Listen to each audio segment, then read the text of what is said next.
Comment briser l'ego de quelqu'un avec la sagesse stoïcienne? Pourquoi ceux qui parlent le plus fort semblent-ils souvent les plus fragiles intérieurement? Derrière les sourires confiants et les paroles tranchantes, l'ego n'est parfois qu'une armure fissurée. Le moindre doute, la plus petite contrariété, et cette façade se craquelle. La sagesse stoïcienne nous enseigne que le véritable pouvoir ne réside pas dans l'ostentation, mais dans la maîtrise silencieuse de soi. Et c'est précisément cette force tranquille qui peut briser l'ego de n'importe qui. Il y a ce décalage troublant entre ce que l'on montre et ce que l'on ressent. On croit tenir les rênes, mais la colère s'invite au détour d'une phrase, l'impatience transparaît dans un geste, la peur se devine dans un regard. Chaque émotion incontrôlée devient une faiblesse exposée. C'est là que nos adversaires puisent leur avantage, lisant en nous comme dans un livre ouvert. Face à cela, on se retrouve seul avec ses ressentis, persuadé que tout le monde vit les mêmes débordements émotionnels et qu'il est donc inutile de chercher à changer. On se rassure en pensant que perdre son sang-froid est humain. Pourtant, au fond de nous, une voix chuchote que cette vulnérabilité n'a rien d'inévitable, que le contrôle émotionnel est une discipline accessible et non un don réservé à quelques sages anciens. Combien de temps encore vas-tu laisser tes réactions décider pour toi? Chaque jour passé à céder à tes impulsions est une journée offerte à ceux qui veulent te voir échouer. La philosophie stoïque ne demande pas des décennies d'études avant de porter ses fruits. Elle exige surtout la volonté de regarder en face ses propres failles et d'agir dès maintenant pour les combler. Ce que tu ressens face à ces failles n'est pas une condamnation, mais un signal d'alarme précieux. Il indique que tu es prêt à reprendre le contrôle, non pour écraser les autres gratuitement, mais pour devenir imperméable à leurs manœuvres. Briser l'ego d'un adversaire ne consiste pas à l'humilier publiquement, c'est refuser de lui donner prise sur toi par la provocation ou la flatterie. Comme le disait Épictète, ce qui trouble les hommes, ce ne sont pas les choses, mais les jugements qu'ils portent sur elles. Ici, aux méditations stoïciennes, nous explorons ces vérités intemporelles et leur application concrète dans nos vies modernes. Notre but est simple, t'offrir des outils clairs pour transformer ta perception du pouvoir et t'armer contre toute tentative de manipulation émotionnelle. Si ce que tu entends résonne en toi, abonne-toi à notre chaîne Les Méditations Stoïciennes. Laisse-nous un like sous cette vidéo. Partage en commentaire tes expériences ou tes stratégies pour garder ton calme face aux provocations et transmets cette vidéo à quelqu'un qui pourrait bénéficier de cette force intérieure nouvelle. Ensemble, faisons du contrôle émotionnel, non pas une exception rare, mais une habitude quotidienne qui change tout. Éclairons la première stratégie. Faire taire l'ego quand il hurle pour exister. Dans chaque échange tendu, il arrive un moment où l'orgueil cherche à prendre toute la place, réclamant validation et reconnaissance. C'est dans ces instants que briser l'ego devient un art subtil, non pas par la force, mais par le retrait maîtrisé. La sagesse stoïcienne nous invite à voir ce vacarme intérieur comme une illusion passagère. La vraie question est, comment rester souverain sur soi-même alors que tout en nous pousse à réagir? Imagine une réunion de travail où un collègue contredit tes idées avec arrogance, cherchant visiblement à te déstabiliser devant les autres. Ton cœur accélère, tes mains se crispent légèrement sur la table et une chaleur monte dans ta nuque. L'envie de répondre sèchement est presque irrésistible. Pourtant, tu sens que céder à cette impulsion reviendrait à lui offrir exactement ce qu'il attend, ton déséquilibre. Marc Aurèle affirmait « Celui qui vit en harmonie avec lui-même, vit en harmonie avec l'univers ». Cette pensée rappelle que la tempête émotionnelle ne vient pas de l'extérieur, mais de notre interprétation des événements. Dans la scène précédente, ce n'est pas la remarque du collègue qui t'atteint, mais le jugement que tu portes sur son intention. Le stoïcisme enseigne qu'en détournant notre attention de cette provocation, nous reprenons immédiatement le dessus. Reconnaître cette tension intérieure n'est pas un signe de faiblesse, c'est une preuve d'honnêteté envers soi-même. Ce trouble n'a pas à être combattu par des éclats ou des ripostes impulsives. Il peut être observé comme un nuage traversant le ciel de notre esprit, et c'est dans cet espace silencieux que naît la possibilité d'une réponse plus stratégique. Sénèque disait « Celui qui est brave est libre ». Être libre ici signifie refuser d'être esclave des réactions dictées par autrui. Au lieu de chercher à écraser ton interlocuteur, choisis le contrôle émotionnel et retire-toi mentalement de la confrontation directe. Tu passes ainsi du rôle de joueur manipulé à celui d'observateur qui dicte le rythme. La prochaine fois qu'une telle situation surgit dans un cadre familial, par exemple lors d'un repas animé où un proche cherche à provoquer une dispute, tu remarques immédiatement le piège émotionnel tendu. Plutôt que d'alimenter la tension, tu respires profondément et modifies subtilement le sujet ou restes silencieux, laissant l'autre s'épuiser seul dans son agitation verbale. Ta sérénité surprend et désarme ceux qui espéraient une réaction vive. Faire taire l'orgueil bruyant n'est pas fuir, c'est choisir consciemment le terrain sur lequel se jouera l'échange. Ce choix transforme chaque interaction conflictuelle en opportunité de renforcer ta discipline intérieure. Et c'est souvent lorsque tu refuses de nourrir le tumulte que ton adversaire se révèle incapable, sans ton énergie, pour alimenter sa scène suivante. Reprenons souffle avec la deuxième stratégie. Offrir le silence comme réponse face aux provocations de l'ego. Il est des moments où chaque fibre de notre être nous pousse à répliquer, à défendre notre honneur par les mots ou le ton. Pourtant, la sagesse stoïcienne rappelle que le mutisme peut être plus tranchant qu'un discours. Offrir le silence en réponse à une attaque, c'est refuser d'entrer dans l'arène émotionnelle que l'autre a dressée. Cette retenue n'est pas faiblesse. C'est une stratégie de maîtrise qui interroge sur la véritable nature du pouvoir. Dans un transport bondé, un inconnu bouscule ton épaule et lâche une remarque acide, cherchant visiblement à t'impliquer dans une confrontation. Tu sens ton rythme cardiaque s'accélérer, tes mâchoires se contracter et ta respiration se raccourcir. L'instinct te crie de répliquer avec la même rudesse, mais tu retiens tes mots et fixes calmement l'horizon devant toi. Autour, les regards attendent un éclat qui ne viendra pas. Sénèque affirmait « La meilleure réponse à l'insulte est le mépris du silence ». Ce principe souligne que répondre par l'absence de réaction visible, c'est couper net l'élan de celui qui cherchait à nourrir son propre orgueil. Dans la scène du transport, ton calme neutralise instantanément la dynamique du conflit. L'agresseur se retrouve seul avec son animosité, sans carburant pour continuer. Ainsi, tu protèges ta paix intérieure tout en laissant l'autre face au vide qu'il a lui-même créé. Il est normal de ressentir une tension intérieure dans ces moments-là. Ignorer cette émotion serait se mentir. Mais reconnaître ce trouble intérieur permet de mieux le canaliser plutôt que d'y céder aveuglément. Le silence devient alors un choix conscient et non une absence d'action forcée. Et ce choix renforce ta position bien plus qu'une riposte impulsive ne pourrait le faire. Épictète expliquait « Nul ne peut te nuire si tu ne consens pas à penser qu'il t'a fait du mal ». En appliquant cette idée, tu peux transformer chaque provocation en opportunité de fortifier ton sang-froid. La prochaine fois qu'une pique vise à ébranler ton calme, rappelle-toi que briser l'ego adverse passe parfois par ce refus net d'offrir la moindre réaction visible. Ce détachement volontaire devient une arme invisible mais implacable dans tout jeu d'influence. Et lorsque tu transposes cette posture dans un cadre professionnel, par exemple lors d'une réunion où un collègue tente subtilement de ridiculiser ta proposition, tu observes le même effet miroir. Ta neutralité déstabilise plus sûrement que toute justification verbale.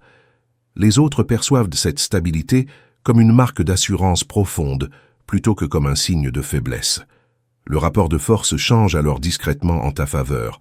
En définitive, offrir le silence n'est pas se retirer du combat. C'est choisir le terrain invisible où il ne peut pas te suivre, sans s'exposer lui-même au ridicule ou à l'impuissance. Cette discipline transforme chaque interaction tendue en démonstration tranquille de maîtrise personnelle.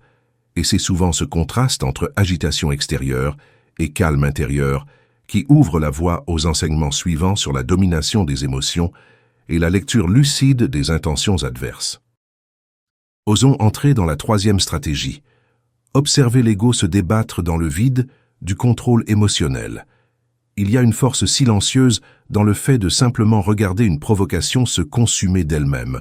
Lorsque tu choisis d'observer plutôt que de réagir, tu crées un espace où l'autre ne peut plus alimenter son orgueil.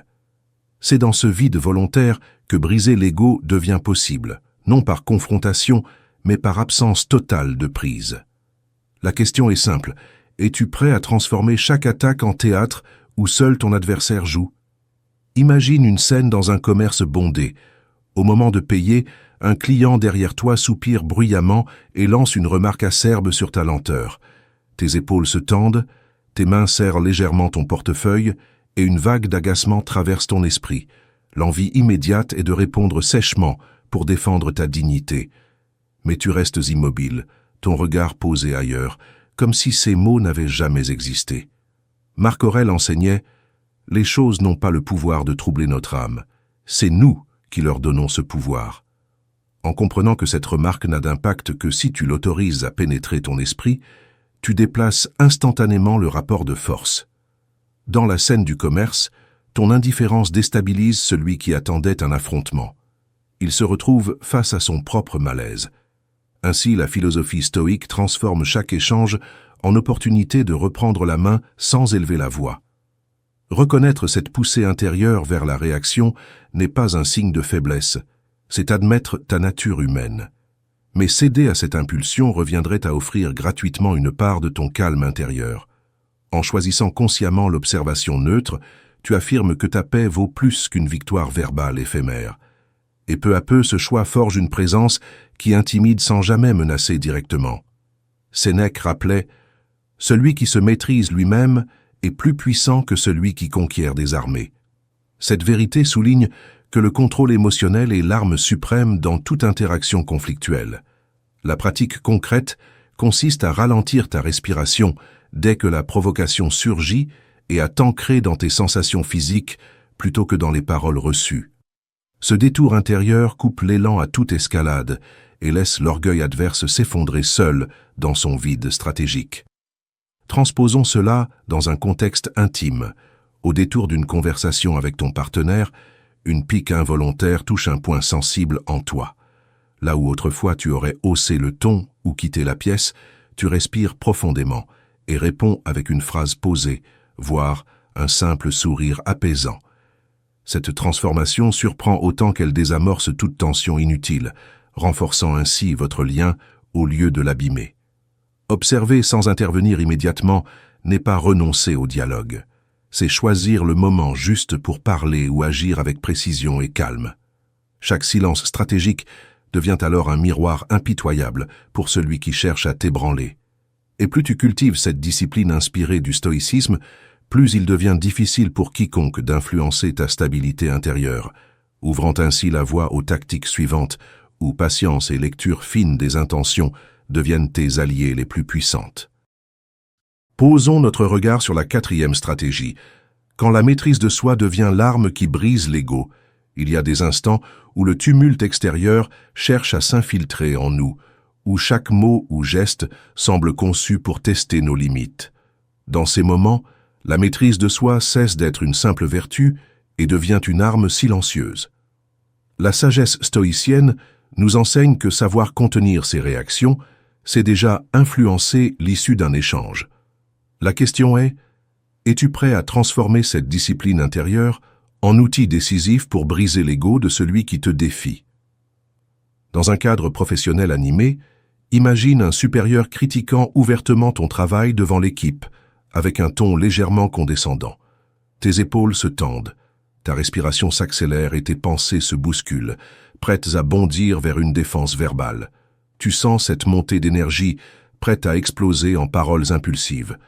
Pourtant, tu choisis de rester ancré, observant chaque mot comme si tu étais spectateur plutôt qu'acteur forcé. Épictète disait « Si tu veux progresser, accepte qu'on te croie ignorant ou incompétent ». Cette phrase renverse la dynamique habituelle. Elle rappelle que la valeur réelle ne dépend pas de l'opinion immédiate des autres, mais de notre constance intérieure. Dans la scène professionnelle, accepter temporairement ce jugement apparent t'offre un contrôle stratégique. Celui de décider quand et comment rétablir les faits avec calme, sans nourrir le jeu émotionnel de l'autre. Reconnaître que cette pique éveille une frustration est naturel. Nier ce ressenti serait se mentir. Mais céder à l'élan de riposter sur le champ reviendrait à offrir ton équilibre comme monnaie d'échange. Mieux vaut accueillir cette émotion comme un signal. Elle t'indique précisément où se trouve le levier que ton adversaire tente d'actionner. En restant impassible en surface, Tu refuses qu'il ait accès à ce levier. Marc Aurèle enseignait « Le meilleur moyen de se venger est de ne pas ressembler à son agresseur ». Appliquer cette idée signifie incarner le calme que l'autre ne peut atteindre, plutôt que refléter sa nervosité. Cette posture devient alors une stratégie active. Détourner la confrontation par le refus d'imiter les excès adverses est une manière concrète de maintenir ton contrôle émotionnel et de retourner subtilement la situation en ta faveur. Transposons cela dans un contexte familial. Lors d'une discussion animée autour d'un choix important, un proche hausse le ton et te reproche injustement un manque d'implication. Au lieu de répondre sur le même registre sonore et émotionnel, tu poses calmement tes arguments avec un débit régulier et un regard posé. La surprise se lit dans ses yeux. Il attendait un affrontement verbal et reçoit à la place une présence stable qui désamorce toute escalade. Maîtriser ses réactions n'est pas renoncer à ses convictions, c'est choisir le moment opportun pour les exprimer avec force et clarté. Chaque interaction ainsi gérée renforce ta stature intérieure aux yeux des autres, autant qu'à tes propres yeux. Et plus cette discipline s'ancre en toi, plus elle prépare le terrain aux prochaines tactiques stoïciennes où patience et lucidité deviendront tes alliés pour diriger sans jamais forcer les choses. Allons à la rencontre de la 5e stratégie, dissoudre l'ego en retirant le carburant des réactions. Il existe une forme de victoire qui ne se mesure pas au nombre de mots échangés, mais à la capacité de rester souverain lorsque l'autre cherche à t'emporter dans son agitation. Briser l'ego adverse, c'est parfois simplement couper l'alimentation qui le nourrit, tes réactions. La sagesse stoïcienne nous invite à observer que chaque échange conflictuel ressemble à un feu. Il ne subsiste que si on y ajoute du combustible. Alors comment transformer ce réflexe de réplique en un choix conscient d'économie émotionnelle? Imagine une discussion tendue avec un ami proche. Il insiste sur un désaccord, hausse progressivement le ton et te pousse dans tes retranchements. Tu sens ta gorge se nouer, ton souffle se raccourcir et cette chaleur familière monter dans ta poitrine. L'envie est forte de défendre ton point de vue point par point. Pourtant, tu décides d'écouter sans chercher à convaincre, laissant ces mots retomber dans le silence comme des pierres dans l'eau. Marc Aurèle enseignait « Ce qui n'est pas utile à la ruche ne l'est pas non plus à l'abeille ». Cette image rappelle que tout ce qui n'apporte pas d'harmonie ou de stabilité intérieure peut être laissé de côté sans perte réelle. Dans la scène avec ton ami, refuser d'alimenter la dispute revient à protéger ta propre paix et celle de votre lien plutôt qu'à satisfaire ton orgueil momentané. Tu réalises alors que la véritable stratégie consiste parfois à renoncer au dernier mot pour préserver le terrain commun. Reconnaître que cette retenue te coûte sur l'instant est essentiel. Ce trouble intérieur prouve que tu es conscient du tiraillement entre impulsion et maîtrise. Mais choisir le calme n'est ni faiblesse ni soumission. C'est affirmer que ton énergie a plus de valeur lorsqu'elle sert des objectifs durables, plutôt qu'un affrontement passager. C'est ainsi que tu consolides ton pouvoir intérieur au lieu de le disperser en éclats inutiles. Sénèque disait « Celui qui supporte les injures avec patience est plus grand que celui qui venge une offense ». En appliquant cette idée, tu pratiques un retrait actif. Chaque fois qu'une pique surgit, tu te rappelles que répondre alimente la scène que l'autre veut jouer. Retirer ce carburant devient une tactique concrète pour dissoudre toute tension et affirmer ton contrôle émotionnel sans même lever la voix. Transposons cette approche dans un contexte familial. Lors d'un repas animé, un parent glisse une remarque piquante sur tes choix récents, attendant visiblement une justification vive. Tu choisis alors de sourire légèrement et de poser une question anodine sur un autre sujet, détournant subtilement l'attention collective. La surprise se lit sur son visage. Privé de réaction attendue, il abandonne rapidement son angle d'attaque pour suivre le nouveau fil de conversation. Dissoudre l'orgueil par absence de réponse ciblée est une posture exigeante mais libératrice. Chaque interaction devient alors un entraînement discret où tu renforces ta discipline intérieure tout en déstabilisant doucement ceux qui comptaient sur ta prévisibilité émotionnelle. Et c'est précisément dans ce vide volontaire que naît l'espace pour les stratégies suivantes, où patience et discernement prendront toutes leurs dimensions dans le jeu invisible du pouvoir maîtrisé. Retrouvons l'essence de la 6e stratégie. Laisser l'ego s'épuiser dans son propre théâtre. Il est des situations où intervenir ne ferait qu'alimenter la scène que l'autre cherche à jouer. Dans ces moments, la sagesse stoïcienne rappelle que laisser l'adversaire se perdre dans ses propres excès peut être plus efficace que toute confrontation directe. En observant sans réagir, tu lui refuses le carburant dont il a besoin pour maintenir son spectacle. Mais es-tu prêt à voir un conflit se dissoudre simplement parce que tu n'y as pas pris part? Imagine un trajet en bus bondé où un inconnu commence à se plaindre bruyamment, t'accusant de lui bloquer le passage alors qu'il y a de l'espace ailleurs. Tes épaules se contractent légèrement, ton souffle devient plus court et tu sens cette impatience monter en toi. L'envie est forte de répliquer pour te défendre, mais tu restes immobile, le regard tourné vers la fenêtre. Autour, les passagers attendent une réponse qui ne vient pas. Marc Aurèle enseignait « La meilleure défense contre une insulte est de ne pas lui ressembler ». Cette idée invite à refuser d'imiter la nervosité ou la colère de celui qui nous attaque. Dans le bus, ton absence de réaction crée un vide déconcertant. Ton interlocuteur se retrouve seul face à son agitation et perd peu à peu l'élan qui animait sa tirade. C'est là que le stoïcisme montre sa force. Déplacer le rapport de pouvoir sans lever la voix. Il est naturel que cette retenue te paraisse difficile sur l'instant. Admettre ce trouble intérieur ne signifie pas y céder. Comprendre que chaque émotion n'est qu'un signal temporaire t'aide à décider si elle mérite une action ou non. En choisissant de ne pas nourrir le jeu émotionnel adverse, tu protèges ta stabilité tout en gagnant une influence discrète sur l'issue de l'échange. Sénèque affirmait « Celui qui se connaît échappe au piège des autres ». Appliquer ce principe demande d'identifier les leviers sur lesquels on tente d'agir en toi et de refuser d'y répondre mécaniquement. Dans notre exemple, c'est ainsi que tu peux briser l'ego adverse, en restant ancré dans ton calme plutôt qu'en entrant dans son scénario. Ce contrôle émotionnel devient alors un acte stratégique qui inverse subtilement les rôles. Et lorsque cette posture s'invite dans un contexte professionnel, par exemple lors d'une réunion où un collègue multiplie les insinuations pour te faire perdre pied, ta réaction mesurée produit le même effet miroir. Il s'attendait à te voir vaciller, il découvre au contraire une solidité tranquille qui rend ses attaques inutiles et ternit leur portée auprès des autres. Ainsi, laisser l'autre s'épuiser dans son propre théâtre n'est ni passivité ni faiblesse. C'est choisir consciemment le terrain invisible où tu mènes la danse sans bouger un pied. Chaque instant passé dans cette maîtrise t'entraîne à reconnaître les véritables enjeux derrière les provocations et à préserver ton énergie pour ce qui compte vraiment. Cette lucidité prépare idéalement la transition vers la dernière stratégie où le reflet que tu offres devient la clé ultime pour déstabiliser sans jamais t'exposer.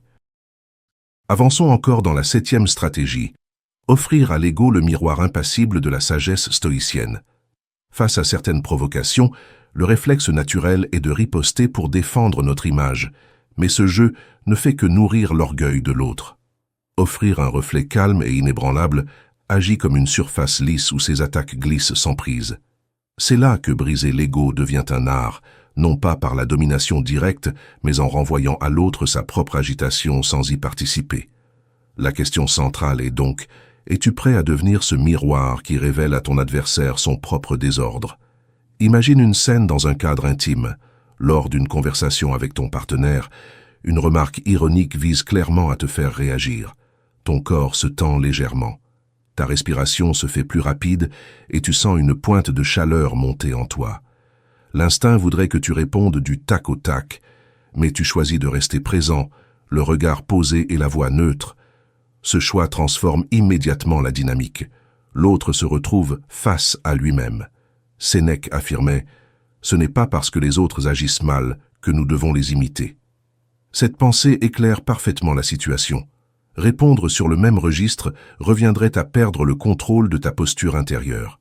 En refusant d'adopter le ton ironique ou agressif qui t'est adressé, tu conserves ton assise et déplaces subtilement le rapport de force.